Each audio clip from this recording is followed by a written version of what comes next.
Hello and welcome to another of your video lectures. Today we are going to talk about one of the P's in the marketing mix, and many marketing managers would call this the most important P of the marketing mix because we're going to talk about product today, and most marketing managers would say without a product, without something to sell, you don't have a business.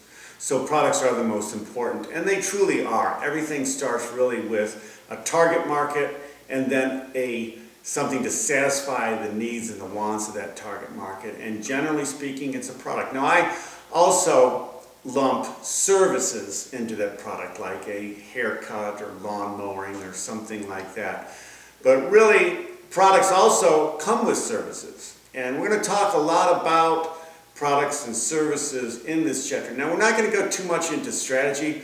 More, we're going to go into the concepts of products, such as the differentiation of products, the different types of products, the different types of consumer goods, and what makes products and sets products apart. We're also going to discuss on the consumer side, we're going to discuss the diffusion curve. Kotler calls that the adoption process. I call it the diffusion curve, potato. We're going to talk about the product life cycle. All products go through the life cycle. We're going to talk about the adoption stage and all of the different adopters, etc. So lots of information, not a lot of strategic information in this chapter, but a lot of information in this chapter. As always, when we're done with this video lecture, please give me a memo, page and a half memo to your boss outlining the key concepts, and turn it into me on Monday. So, without further ado, let's get into product and product concepts. So as I said in the introduction, we are going to dive deep into product, not necessarily into product strategies so much, because so many different product strategies are out there, but really we're going to dive into what makes a product, what types of products, and those types of things. So a product is anything that can be offered to market to satisfy a want or need. I include services in my product category. So that includes goods, services. A product can be an idea, it can be a patent, it can be a license. For instance, Nike makes a ton of money licensing that swoosh to different manufacturers of, say, backpacks and other things that Nike doesn't necessarily manufacture. The NFL makes a ton of money, as does the Ohio State University, as well as different NFL teams and NBA teams and MLB teams make a ton of money licensing their brand, licensing their logos, etc. A product can be a person. A Kardashian is a product. I don't get that. Never will, never have. Organizations, properties, information, ideas, anything that can satisfy a need or a want, anything that can be sold is really, in this context, considered a product. So now there's 5 levels of product, and this is the customer value hierarchy. The first one is the core benefit. What does the product give to you? It's just your basic, what does it do? For instance, clothing. Keeps you warm, covers your body, etc., etc. So that's the core benefit. Given that core benefit, what is a basic product? Is it slacks? Is it a shirt? Is it a dress? Something like that. Then expected product is really what you want it to do beyond what its function. For instance, with clothing, style. You want it to be stylish. You want to make a statement. You want to be set apart from the crowd, etc. So that's your expected product. It goes beyond the core benefit of just covering your body and keeping you warm. Beyond the basic product, it's the expected product, how you're perceived in that clothing, etc. Then you've got the augmented product, and the augmented product is other benefits derived from the expected product. And then finally, the potential product would be new add-ons, new things coming from that product. A good example of a potential product would be new apps, etc., coming from, say, the iPhone, the Apple iPhone, etc. So At your basic level, you've got the core benefit, what need it satisfies. And then from there, you start looking at the consumer hierarchy that brings in the wants. All right, your core benefit and your basic product really deal with needs. Expected, augmented, and potential products deal more with wants and how you want that product to perform. So really, there's three product classifications. There's durability, there's tangibility, and there's use. Durability, tangibility, and use. So you've got non-durable goods. Non-durable goods are those that are not stored for a very long time. They're perishable. Food products are non-durable good. Beverages are non-durable goods. Anything that has somewhat of a shelf life is non-durable goods. Now that doesn't include style. For instance, clothing does go out of style, but just because it does go out of style doesn't mean it's a non-durable good. Then you got durable goods, which is obviously it's all those things that can be stored, and we're talking about clothing, appliances, cars, computers, furniture. Most of the things that we don't consume are non-durable goods, or excuse me, are durable goods. And then finally, the services. Oftentimes, products come with services. So products and services are homogeneous and they are together. So you've got really 4 consumer goods classifications. Now don't get confused. These are product classifications and these are consumer goods classifications. So you got 3 product classifications and 4 consumer goods classifications. People oftentimes get confused in that because and when they're tested they get those mixed up. So please make sure that you keep them separate. You've got convenience good, you've got shopping good, you've got specialty good, and you've got unsought good. Your convenience goods are those products that you don't put a lot of thought into. They're oftentimes a point of purchase type of buy. They are, generally speaking, they are low cost, with the exception being gasoline. And you know, when they're there, you buy them. For instance, gum, candy, those types of things are what we call convenience good products. Gasoline would be a convenience product. You don't necessarily shop for gasoline. When you're running low on gas, you just pull into a gas station. So that makes it a convenience type of product. Shopping products are those products that you shop for and you spend time shopping for, but not an enormous amount of time shopping for. The best example I can think of shopping products would be clothing. You know, generally speaking, you go out, you shop for clothing, you try it on. It could be a big ticket item. It could be a dress or a men's suit, and a men's suit could run you up towards $2,000. Or it could be just a pair of jeans or a pair of slacks for anywhere between $20 and $40. But you're going to shop for it. You're going to try it on, etc. But you're not going to shop extensively. You're not going to labor over it. You're not going to take 6 months to buy it or something like that. Then you've got specialty products, and those are the ones that you put a lot of time in. You do a lot of price comparison, a lot of price shopping, etc. They're generally speaking big ticket items, cars, houses, where you're going to go to school. I'm sure you spend a lot of time deciding where you're going to do your MBA or whether you're going to do your MBA and those types of things. All that is what we call specialty products. We spend a lot of time. We don't buy them often. We're not out shopping for them every single month. It's a once in a couple of year, 3-4 year time, like a car, sometimes a house. I think the average home buyer owns a house for 8 years, those types of things. And so that would be a specialty product. And then finally, unsought goods or something that you got to buy and you don't want to buy. I got to go buy brakes for my car. Every time I stop, my brakes squeak. I know I need brakes. It's not like I'm saying I just can't wait to go out and buy brakes. I got to buy them. It's unsought. Anytime your car, if you car insurance, any type of insurance is unsought goods. Someone doesn't say, I just can't wait to go out and buy my own insurance. They're unsought goods, but they're what we call a necessary evil. In the industrial goods, we have material and parts, and those are usually what we call raw materials or component materials. If you look at a car, there are so many component materials in that car. And that starts all the way from the iron ore to make the steel, through the plastics, through the leather, all the things, the rubber in the car, etc. And then you've got capital items, which are huge items. Oftentimes they include machinery or capital upgrades. Capital items can be plants, manufacturing plants. It can be warehouses, distribution warehouses. It could be forklifts. It could be racks in which you put things on. Generally speaking, they don't go into the particular product that is being sold, but they are enabling the product to be manufactured and sold.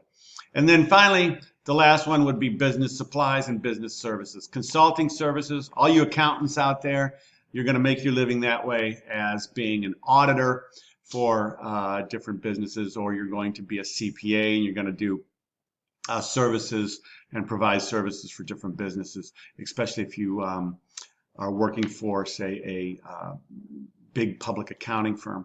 And then supplies are things that don't go into the material, or excuse me, the product, but are needed in order to run the business. And we're talking about papers, pencils, computers, and things like that.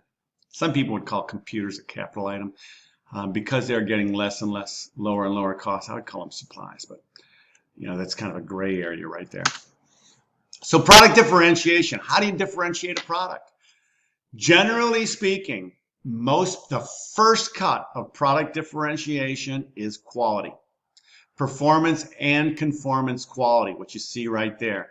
That is usually the first cut. Most people distinguish products by quality, and then from there comes price, which often follows quality, and then you've got form, how it looks, how it performs, features and benefits of the product. What types of features, for instance, in a car? Do you want leather seats? Do you want it to look sporty? Do you want it to be a minivan? Do you want it to SUV? All those types of things.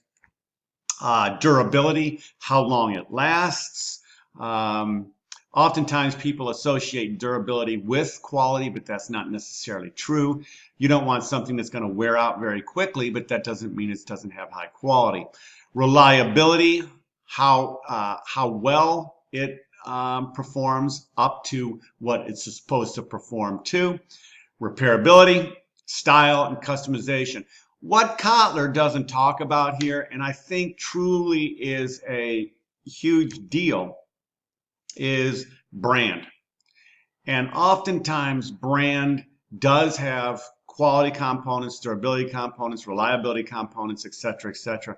But I also think brand goes to really more of a psychographic segmentation. We talked about segmentation a few chapters ago. Really goes more into a psychographic segmentation where, you know, there's not a whole lot of difference between a Champion workout shirt and a Nike workout shirt, or an Under Armour hoodie and a Champion hoodie, yet people like that brand. They like that logo. It makes them feel better, and that becomes part of product differentiation. So there is some psychographic differentiation here, and that would go to branding, that would go to style. Well, there's style in there, but that would go to other things like that. For instance, a hoodie, you know, hoodies are hoodies. They don't have a lot of different styles out there, but one has a swoosh, and one has the UA, and one has the Champion logo. All those types of things go right to product differentiation. When there's not a lot of difference between different products or competitive products, for instance, if you don't see a lot of difference between one brand and another, then products tend to differentiate themselves through services. For instance, making it easier to order, having faster or cheaper delivery, easier installation of the product, customer training or training on the product, customer consulting or consulting on the product, and then maintenance and repair, free maintenance, etc., like in a car or something like that. Those are all your services differentiation that might differentiate products when there's not a lot of difference between them. For instance, take a look at, say, a Ford, a Ford Focus and a Chevy Cruze. You know, they're both small to mid-sized cars. So they've got to set one apart from the other, and it might be the maintenance and repair, or it might be easier ordering or delivery or something like that. So now we're going to go into the product hierarchy. You've got product systems out there. Now, one thing that you need to understand is the difference between a product line and a product mix. A product mix is everything the company has to offer. So with Nike, let's say, they've got a very eclectic product mix. They sell products from hats to shoes to workout clothes, shorts, backpacks, sporting equipment, as well as they used to sell golf equipment, but I think they got out of that. Golf shoes, all types of different clothing and sporting goods and those types of things. That would be a product mix. A product line would be all their different basketball shoes. So it wouldn't be all their different shoes. It would be all their different basketball shoes, or all their different running shoes, or all their cross-training shoes. A product line might be all their different golf shoes. A product line might be all of their different short-sleeve workout shirts, those types of things. And that includes different colors and different styles and things like that. So a product mix is everything that the company has to offer. A product line is within a category. So that's your product systems. Now, with regards to that, you've got your assortment or your mix. You've got width, depth, and consistency. Product width would be how many different product lines they offer. So if you've got a large width, like Nike, they offer a whole bunch of different product lines, and so that would be a very strong width. Product depth would be how many offerings within that product line. For instance, Nike in their shoes, in their running shoes. They have the Pegasus model. They've got about 5 or 6 other models. So they've got a very strong depth within that particular category of product line. So if you think about it, width and depth, look at Anheuser-Busch. Anheuser-Busch has a huge width because they've got Bud Light, Anheuser or Busch Light, Busch Ice, you name it, they've got it. So they've got a very strong product mix. And not only that, but they also sell beers outside of your regular lagers. And then they've got a strong depth for a light lager. You can have, Bud Light, Busch Light, all those different things, etc. And then consistency is how well the product performs within its particular category. You want a Bud Light to taste like a Bud Light every time you drink a Bud Light. So when you analyze different product lines and different products, first thing you do is you take a look at the product map. The product map includes all of the width, the breadth of the line, the product mix, and the product line. Then what a marketing manager will do is they'll start looking at line stretching, line filling, line modernization, line featuring, and line pruning. All of those things are responsibilities of a product manager. Product managers, generally speaking, report to the director of marketing. The director of marketing, generally speaking, will have a number of product managers reporting to her or him. So product line stretching, which means you're going to stretch your product lines. Down market stretch means you are going to offer lower priced products. You're going to offer the same type of product, but it's going to be lower priced, and it's going to be within the same brand. Then you've got upmarket stretch, and that would be offering a higher market price product. So if you look at, gosh, right now I can't think of one. If anybody can think of one, put it on the. Let's talk about it next time we're together. Anyways, you get what my point though. Is a down market stretch means you're offering products within the same category at a lower price. Up market stretch means that you're offering products in the same category at a higher market price. It's a lot easier to go down market than it is up market, I can tell you that. being a product manager, and I was a product manager for many, many years, it's really hard to up market stretch. It's really easy to down market stretch. The problem is when you down market stretch, then you start cannibalizing your higher price products for your lower price products. And that's what happened with the Gap and Old Navy. You know, Old Gap almost went out of business because they came on with Old Navy and no one shopped at the Gap anymore. And then the Gap had to redo their product mix versus Old Navy to make sure that they really stayed in business. Line filling would be filling in the line with other styles, other flavors, other products. So if you look at Gatorade, that's a real good one.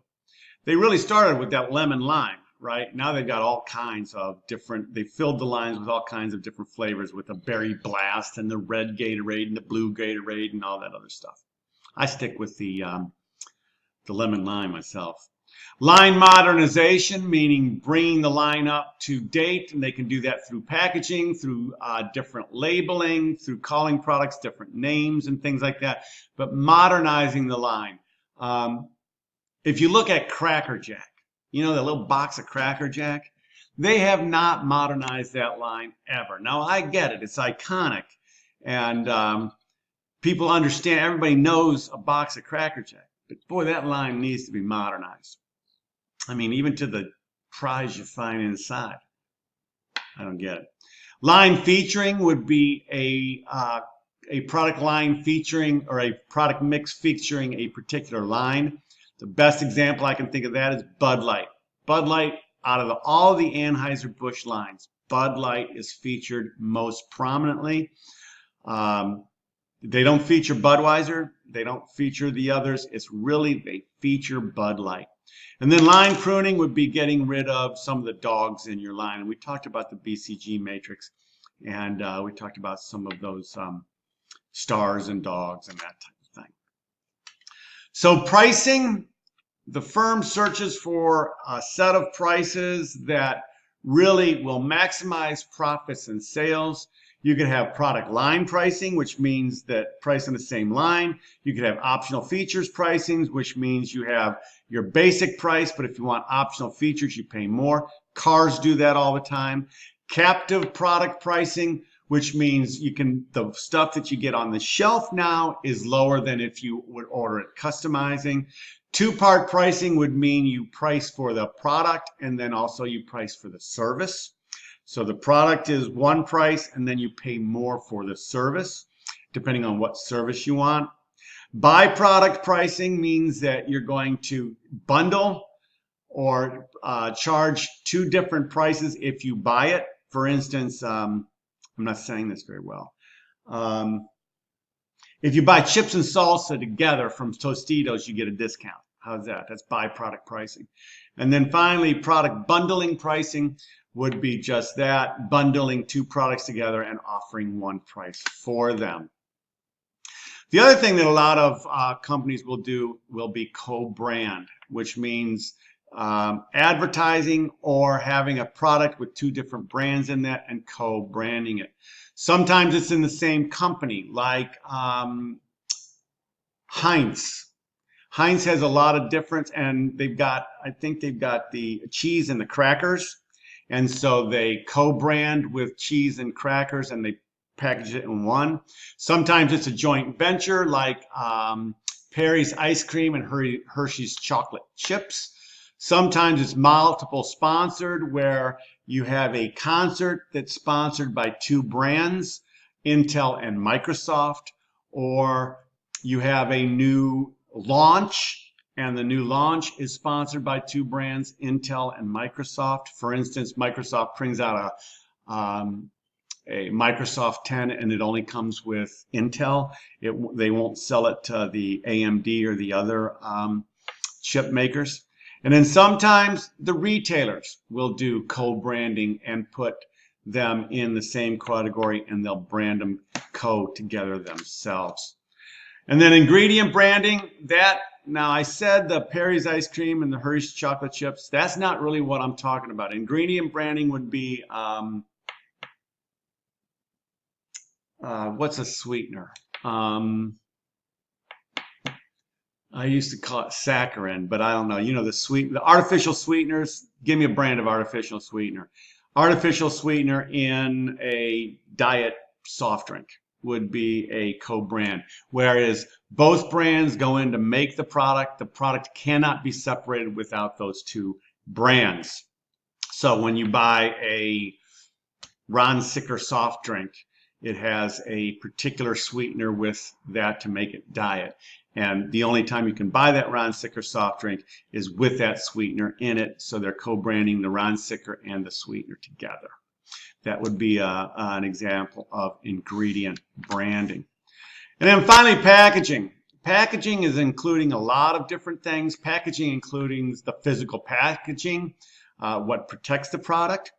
But oftentimes, packaging is a huge marketing thing for companies in order to attract attention on the shelf. So if you look at your different drinks on the shelf, they have all kinds of like the square bottle with pure leaf tea, and the different Coca-Cola has had different bottles throughout the year, the different labeling and the different colors of the packaging and all those types of things. So the objective really is to identify the brand, describe and persuade, facilitate transportation and storage, and then also aid for consumption. If you look at one of those water bottles with a flip top so that you can just squeeze it into your mouth, that aids with consumption, and they have a package for that. And then finally, labeling. Labeling also is identify the products, the grades, also catches attention. Best example I can think of is wine. A lot of people have disconcerting tastes in wine. They don't know a good wine from a bad wine. I being one, I don't drink wine. You know, I really don't know the difference between an $8 bottle of wine and a $30 bottle of wine, except for the $22 that I would spend. So oftentimes there's a lot of people like me. So in those medium price wines, anywhere between say $9.99 and $12.99, they're trying to get very, very descriptive labels, very colorful labels to catch your eye on the shelf. Labels also include warranties, which is formal statement of expected product, as well as some other type of, not warranties, but warning labels, like cigarettes will kill you. And then finally, the guarantees suggest a product of high quality and the company that is dependable. So now we come to the new development, the new product development process. Now, you need to take this with a grain of salt because every organization has different new product development processes. I've worked in a number of organizations in my life, all in the marketing capacity, developed a lot of new products, and you know, every one is just a little bit different, and every textbook has a different way or a different new product development process. But for the most part, I like what Kotler does here because it's fairly generic, starting with idea generation all the way through screening, development, analysis, development, testing, and commercialization. So it really starts with idea generation. And that idea could come from anyone. It could come from employees. It could come from customers. It could come from competitors. And oftentimes it does. You see a competitor come out with a product. They have some success with that product. You come out with a better product and away you go. Take a look at Facebook versus MySpace. MySpace was out there. It was good. And then Zuckerberg comes out with Facebook, which is a product very similar to MySpace, and it explodes. You know, a lot of different ideas come from taking a look at what the competition has and then making it better or making it different some way. Using creativity techniques, think tanks. There are a lot of different think tanks. I know Google has different creativity exercises and things like that in order to foster creativity. And again, customers are a good one, or could come from within. I mean, you're just sitting there and you see something like the way Uber started. You know, two guys on a street corner in New York City, and they couldn't get a taxi. You know, and I said, you know what, I'll bet you any one of those guys would drive us to where we go for 20 bucks. Bang. all of a sudden, Uber's created. So, the idea generation can come from anybody. Then you screen it. And that's what I talked about. And I kind of drew this on the board the first day of class. Idea screening is going out there and talking to people. Do you think it would sell? Would you buy it? How much would you pay? Is it feasible? Can we do those types of things? And then what you do is after you talk to some people, you really kind of put it to a what I call back of the envelope and see whether you can make any money doing it and the probability of success in doing it and those types of things. And then from there you go to concept development and testing. Sometimes here's where you develop a product positioning map or a brand positioning map and see kind of how do you position with regards to that. And then you prototype. You prototype the product and see, does it work? Can it work? Will it work? Once you prototype it, then you kind of take a look at working out the bugs and that type of thing. Then you start developing your strategy. You start looking at, okay, can I make money? What is my target market? Remember, everything in marketing starts with who. Who are you going to do what to? Who's your target market? Can I get it to my target market? How am I going to sell it? These types of things. You start looking at price points by looking at competition, looking at what people your target market could afford, etc. And then you start again. I also call this a back of the envelope, although it's mostly done on a spreadsheet in an Excel file. But then you start saying, all right, if it costs this much to make, I think I can sell this many at this margin. These are my expenses. How's the P&L look? And you know what? A good marketing person, truly a good marketing person and a good finance person can kind of get together, get their heads together and take a look at long term, is this going to be a success or not? And, if you look at a product and you look, okay, my payout or my payback is 5 to 12 years. Well, that then might not be worth doing unless after those 5 or 6 years, you're going to start rolling in it. So then you do the business analysis. You can do a marketing analysis, business analysis. I kind of put those two together because you can't do a marketing analysis without the business analysis because the marketing analysis is price points, forecasting points, margin, and that type of thing, which goes into the business analysis. If everything goes good, you start developing the product and you start looking for manufacturing. You start looking at manufacturing. You start looking at design. You start looking at alpha and beta testing within the customer. Alpha being the first prototypes, beta being, the secondary coming in at secondary markets and things like that. And you start seeing, does it sell? And if it's not selling, how can we make it sell? And what can we do to tweak it in order to sell? And those types of things. Then from there, of course, you start doing your market testing. You start rolling it out more. You can do controlled market tests. You do test markets, etc. In all this, if continue to be positive, you start ramping up. And then as you start ramping up, you commercialize. Some people commercialize it all at once. Other people commercialize it in small bits and pieces because they can't, make enough. I remember when Pandora first came out, the streaming radio station Pandora. I actually, no kidding, was in the dentist's office and I saw it in a magazine and they were talking about new ideas and new products and Pandora was just out. And so I sent them an email and I said, I'd like to try it. And they said, you can't, we don't have enough bandwidth yet. You can after this month. It was like a 3-month wait. We'll put you on a 3-month waiting list.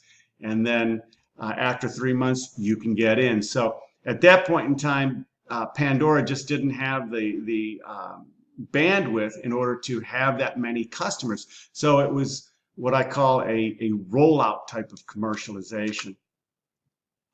And then from there, you're pretty much golden. And then you tweak it when you have to. Now, from a consumer standpoint, we call that the adoption process. The consumer standpoint is the adoption process. It's how quickly do consumers adopt a particular product. It starts with awareness, and oftentimes new product advertising is all about awareness to try to create interest. Then consumers evaluate the idea, or they might try it once. They might evaluate the product. They'll try it, and then they'll adopt it. This here, this graph represents the adoption process. So you've got 2.5%, generally speaking, of the market as innovators. They're the first ones to buy it. Got to have it out. They got to have it the first time. They are the ones that they don't care if there's a few bugs in it. They're the ones that want the product, and they're going to be the first ones to get it. Then you have the early adopters. That's about 13.5% of the market. And those people kind of wait till after the innovators, but then they're early adopters. I tend to be an early adopter in some things and then an early majority in others. The early majority is the majority of the market, and they hop in, and that's about 34% of the market. So right now we're probably at about 50% or a little bit more of the market. And then you got the late majority, which is 34%, and then your laggards of 16%. And that's kind of how the diffusion, I call this the diffusion curve. So write that down. I call this the diffusion curve, whereas Kotler calls this the adoption process. So factors influencing the adoption process: the relative advantage. If it's very advantageous, people will buy it. That's what I loved about Pandora, is you could have a radio station that you could create. That was a huge advantage for me. Compatibility and complexity. If it's very compatible to something that's already out in the market, or you can see the compatibility, it's quick. If it's real complex, then yes, the adoption process takes longer. The divisibility, which means, is it different, enough different than something out there? And then finally, communicability, whether you can communicate the benefits of the product or not. Other characteristics, obviously, is just cost, risk, credibility of the company, credibility of what you think is will work. Oftentimes, some people will say, I'm not going to buy that. It's pie in the sky. It'll never work. And it does work, you know. Social approval, if it's socially approved. And the other thing is, a lot of it is what we call buzz marketing or word of mouth marketing. And that's where we get to the social approval type of thing. Organization's environment, et cetera, et cetera. So that's the adoption process. The next concept I want to talk about is the product life cycle. All products go through a life cycle, and it starts with the introduction. Very little growth in sales. The sales is very slow and what do I want to say? Sluggish. And that's when the company is putting most of the money in it. That's when profitability is usually negative in the introduction. And then as it grows during that adoption process, that's where the early majority starts hitting the growth of the product. That's when the company starts making money. You can see the profit line down there. And then as the majority starts hitting the majority starts hitting the market, that's when sales take off. That's when competition starts coming in. Competition starts coming in right about here. And that's when people start moving the manufacturing to China and things, trying to save costs, etc. And then pretty much sales peak and then decline. So that's, generally speaking, the product life cycle. So the key for any business, obviously, is to be the first in the introduction stage. Oftentimes, the first is usually the market leader. In some cases, the secondary person comes in and takes market share and becomes the market leader if they have a product that is superior to the first one. Generally speaking, though, if you're first to the market, you share a lot of success. And then in the growth stage, again, that's rapid market share growth. That's when competition starts coming in. That's when companies start tweaking it, adding new models, adding flanker products, entering new segments, making more flavors, making more models, making differentiation. That's when you get a heavy advertising on product features and benefits. In the introduction stage, you get heavy advertising on the introduction of the product and what the product is. Once you hit the growth stage right here, that's when you get heavy features and benefits. It's a shift from awareness to the trial, and that's when the early majority comes in, also the late majority comes in, and that's when it's really fighting it out there with regards to market share. And then finally, in the maturity stage, oftentimes they're making market modifications, slight market modifications, different product modifications, and they're doing marketing program modifications. But really, I kind of disagree with Kotler here because I've managed products in the maturity stage. When I was with Bausch & Lomb, I was a product manager for many years, and as disposable contact lenses came out, the daily wear lenses, the ones that you would take out every night and keep for a year, were very mature. And so, you know, my job was to milk it like a cash cow. I didn't want to put any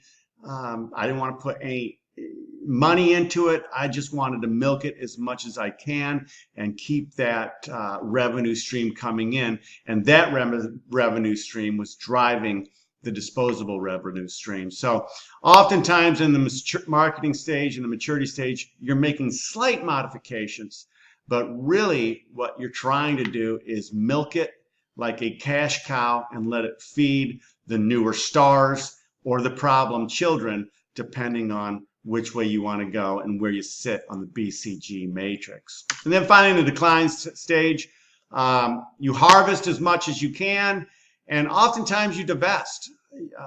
You might divest it into and have another company buy it, and then they just let the product line die on the vine as they're milking money from it. Sometimes you just eliminate it. So lots of different things. If you take a look at Apple, and we said one of the dogs was the iPod. No one's buying an iPod anymore because you've got a phone. There's really no reason to have one. So those products tend to be divested or eliminated. The iPad also, you would think that the iPad would have been eliminated with the Surface Pros and the touch screens on the computer and that type of thing, but they're not. They're keeping on. Anyways, that concludes the video lecture for today.